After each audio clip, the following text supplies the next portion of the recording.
Bruny Island and I went and picked up a box of oysters earlier, but they're natural and unshucked. So we've got to crack them open if we want to eat them. Gonna give you a little run through how to shuck an oyster. Not a pro, but can get into them and can eat them. Let's go. An oyster shucker is a great idea because it's super stiff and it's got a bit of protection for your hands. Don't want to try it with a normal knife because you'll probably snap it. They're tough little buggers. Grab an oyster. You want to put it in something so you can hold it flat so you don't spill all of that epic juice inside. You want to get in at the back end and pop her open, hopefully. Some of them are easier than others and some of them just break.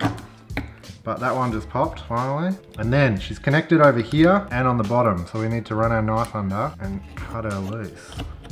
All right, there we go. That's the lid. Done with. It's still connected down here, so we need to run our knife underneath and make sure it's all free. And then hopefully still got all your epic juice and oyster, and down the hatch. Bloody good. How many more you got? 1, 2, 3, 4. Got 5 left. Go in for another. Down in the back. Pop it, run your knife along it to disconnect it. There we go. And that's the lid. Get rid of that, it's no good to you. Oh, this one's a bit funky. She's still connected down here, so you want to run your knife under there. And if there's any loose shell, get rid of it, but that's all right. And then when you know you can move her around, she's loose. And down the hatch. Don't lose all that epic salty goodness. Beauty.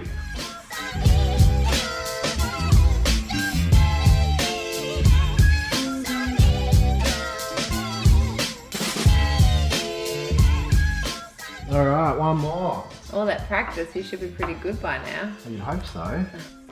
Ooh, popper. Ooh, a bit of shell going on. Clean it out for me, please. All right, you ready? Thank you. How's it? Salty. Salty goodness. Yeah. All right, are we going back to the shop? What's the time? Lucky last. Oh. Was that the perfect one? Did you just nail it? Oh, sort of, but the end of the shell is all a bit flaky and not super pretty. I think when they do them in the shop, they like to do this and clean them off. Isn't it the experience? Each oyster is different, you know? Yeah, and I suppose when you're doing it yourself. No, it doesn't have to look pretty. It just has to taste good. That's exactly right. That's all you. Big boy. Down the hatch. Good? We're gonna have to get you t-shirts that just say down the hatch. Merch coming soon. Yeah, merch coming soon. Made a mess, but we did make a mess. Delish. They were good. And cheaper than shucked oysters. Oh, like half the price. Half the price. And got bonus. Okay. Time to clean up. You can clean, you made the mess. I did make the mess. I'm sit here.